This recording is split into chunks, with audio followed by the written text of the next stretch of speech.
All right, y'all. Man,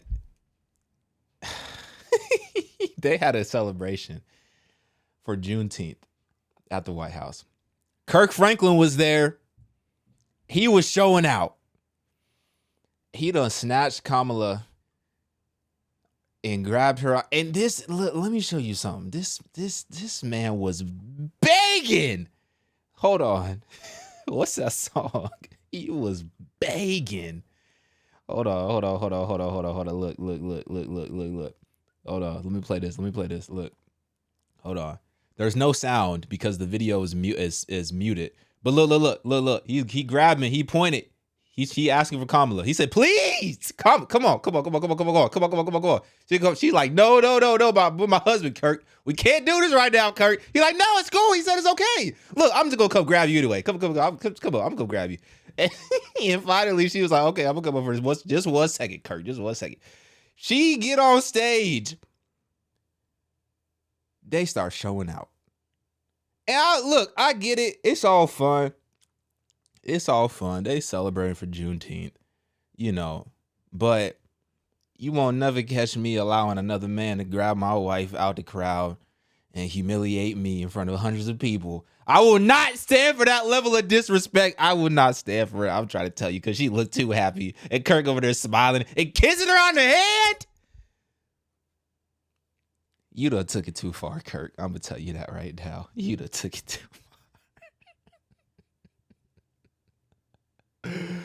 far. Look, I mean, I don't know. It's cool that they did a celebration for Juneteenth. That's cool. I don't have a problem with that. I don't know why they did it a week before. It was almost like they're like, bro, we don't have time. We literally do not have time to do it on Juneteenth. So just tell them to pull up early and we can go set up a little cookout on the lawn for them. That's kind of what it felt like. I don't really know why they did it so early. And this is the season of pandering. They gonna be pandering like crazy. Especially when Biden was like, this is what this reminds me of. It reminds me of when Biden was like to Charlemagne, "You ain't black if you don't vote for me," type of thing. Like, this is the season that we're entering into. This is Kirk Franklin at the White House. I think this is the same day, or maybe, I don't know the time frame. But, he went to the White House. Look, am I the only one who feels kind of weird about this photo right here? I mean, look, it's a good portrait. Artist did a good job. It almost just feels like worship. I don't know. It just feels like idol worship. I don't know, man. I don't know. This is the outfit. Look, I'm not going to hate on Kirk, man. Like, I'm not going to hate on Kirk, man. I'm not going to hate on Kirk. I've done it enough. I think he got Gladys Knight, Patti LaBelle. There's the photo of him trying to take the VP. Like, this man ain't got no boundaries. And then he's like, then you go, "Look, bro, it's just a joke, right? I was just playing. I ain't really mean to do that like that. No, it's all cool. It's good, Kirk. Don't worry about it." And then did y'all see, so the viral moment was when Biden got stuck.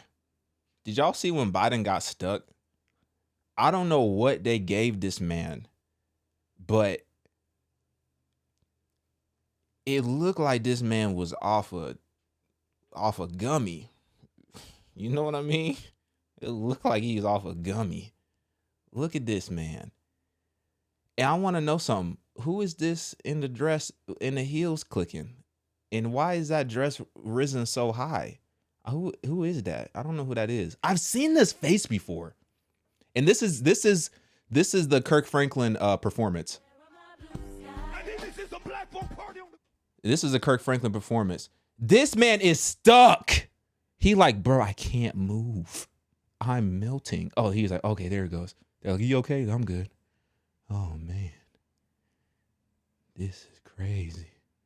I ain't seen this many of them in one space before. Where my secret security at? I'm trying to make sure they didn't pop off with some of the cookout. He is tripping out, bro. He do not know what to think in this moment. He like, "Well, did I really sign up for all this on my lawn? On my lawn? On my porch?" He's trying to keep it together, but he was freaking out. Who is this? I've seen that face so many times. He was sitting front row too, worshiping Kirk Franklin, all of that. I don't know what is going on. Anyway, they had a speech. Biden did a speech. Let me show you the speech. It's not very long. I don't know what he was trying to say in this speech. And once again, like, let me just shut my mouth. I don't know what he was trying to say. Let me pull up the speech so I can show y'all the speech of what they was talking about in the speech. Hold on, let me pull it up here. He said, "Today's a new day. I'm finna steal your wife." I don't know why Kirk did that. He was wrong for that. Hold on, let me show you. And here's the thing about this. Oh, here we go again. Who is this? Who is this man? Who is this man? Who is that? I just want to know. I'm curious because I feel like I see him often. I don't know who that is. I really want to know who that is. Anywho, I'm not trying to make this overly political, but if we're just being honest, the choice is very obvious. This man is very old. I think he literally just, like, people are saying he just pooped on himself a couple of days ago. And I'm not trying to make fun of him because it happens. Like, there's a percentage of old people after the age of 80.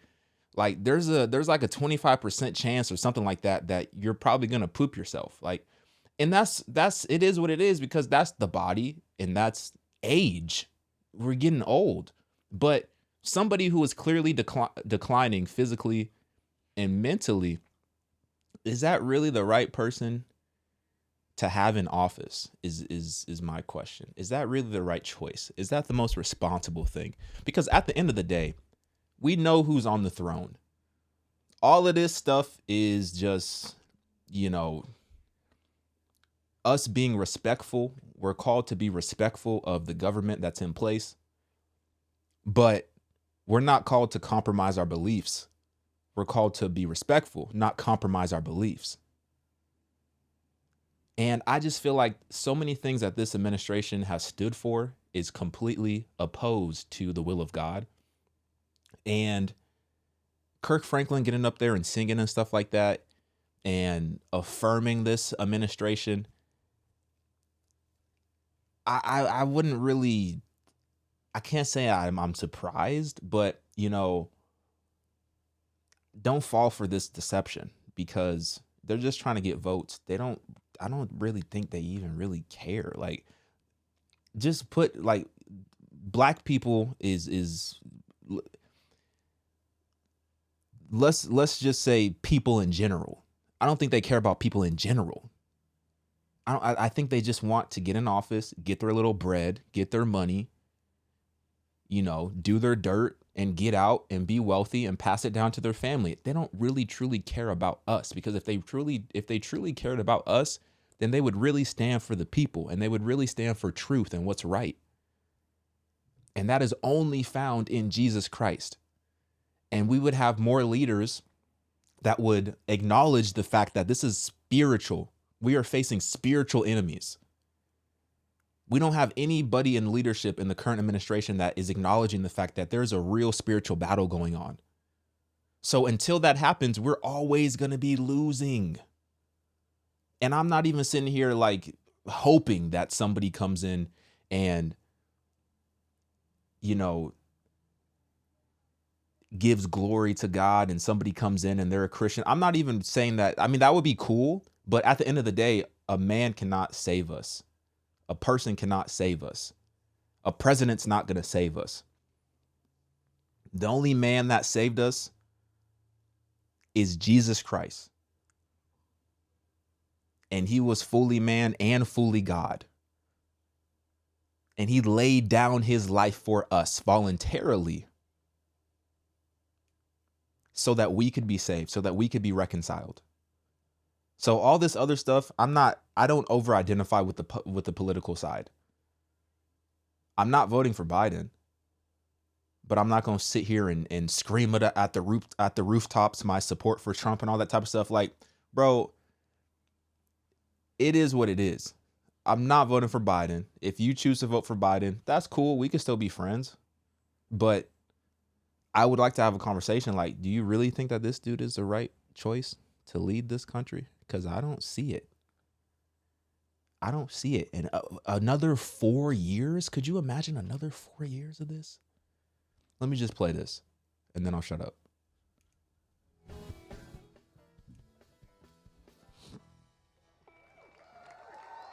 Whoa!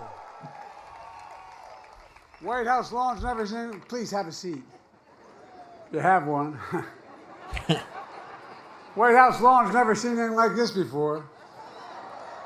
Well, that was outstanding. Thanks to all the performers here tonight to help us feel the power of black culture that is American culture. With a fitting tribute to Juneteenth. You know, I was proud to have made Juneteenth a federal holiday. And I'm grateful to the members of Congress who are here today who helped make it possible. I'm not going to start to name them because I'll miss somebody. But it wasn't just a symbolic gesture. It was a statement of fact. It was about a statement of faith. It was testimony of a testament to the resilience of generations of black Americans who kept their eyes set on the nation's North Star. That North Star was the idea that we're all created equal in the image of God and deserve to be treated equally throughout our lives. While we've never lived up to it, we've never fully walked away from it either. That's because of you and generations before you who led the march from slavery to freedom toward more than a... He said we're all created equal in the image of God. Do you think he truly believes that? Because his actions tell me otherwise. Everything that he's promoted that has been completely opposite of the will of God, and then to say that we're all created equal in the image of God,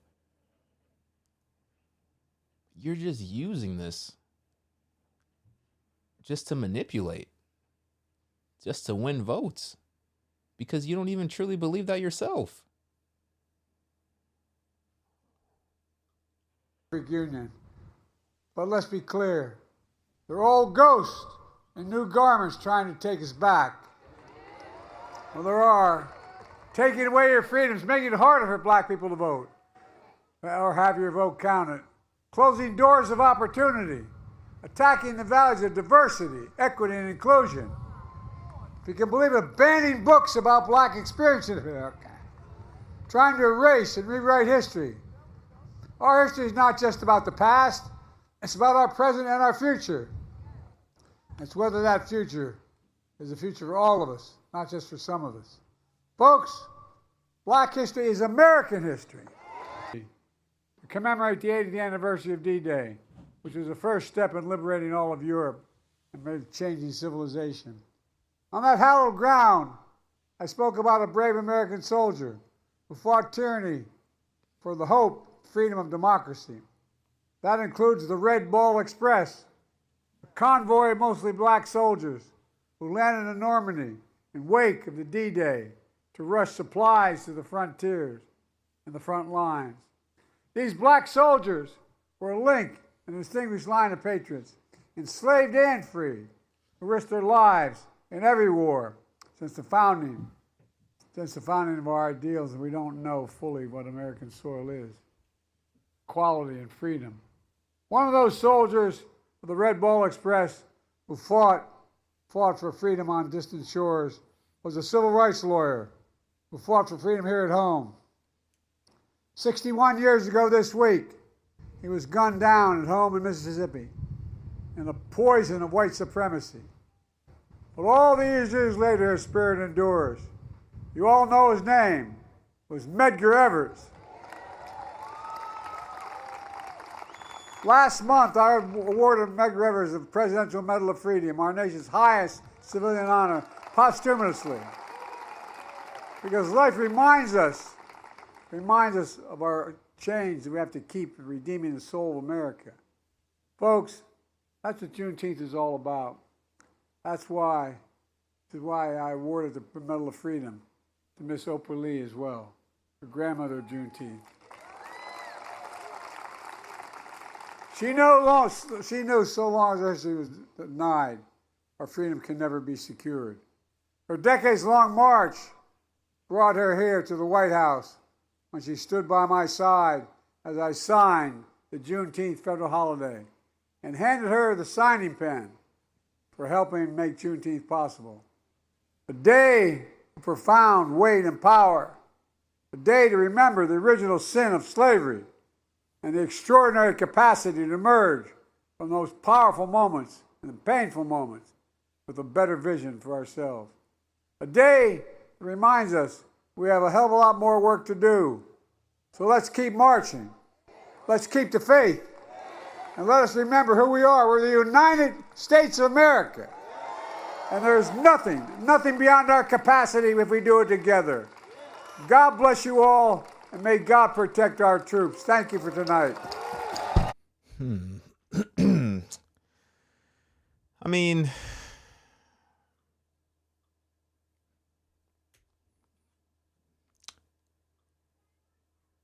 like I said, vote for whoever you want to vote for. That is your right. You have the right to make a decision based on whatever you think is best for you and best for this country. I just don't know how some people would think the decision would be Biden. I mean, I could see why people don't like Trump, because his personality is not for everybody, among other things. But I don't see how you would say that Biden, just from the sheer ability to run the country and to make strategic decisions for the betterment of this country, I don't see how you could say that Biden has the upper hand on Trump when it comes to that, especially at this stage in his life. And it's only going to get worse year after year. So 4 more years, we could be looking at a completely different Joe Biden. Not in the positive, but just continuing down this path of mental, physical deterioration. That's just the body. That's just the flesh. That's what happens. So, yeah, man. I apologize for some of my antics in this video. All right. You know, I'm just joking around, but I was serious. Like, they went and grabbed Kirk Franklin and said, hey, help us, you know, gather the black people together, help us get the Christians, help us, you know, gain their vote. Because Trump is leading in that area. And I just don't know why. I don't know why he chose to do that. I don't know why he chose to put himself in that situation. But that's his choice, once again. So you have that right. Let me know what you think. Get in my comments, like this video.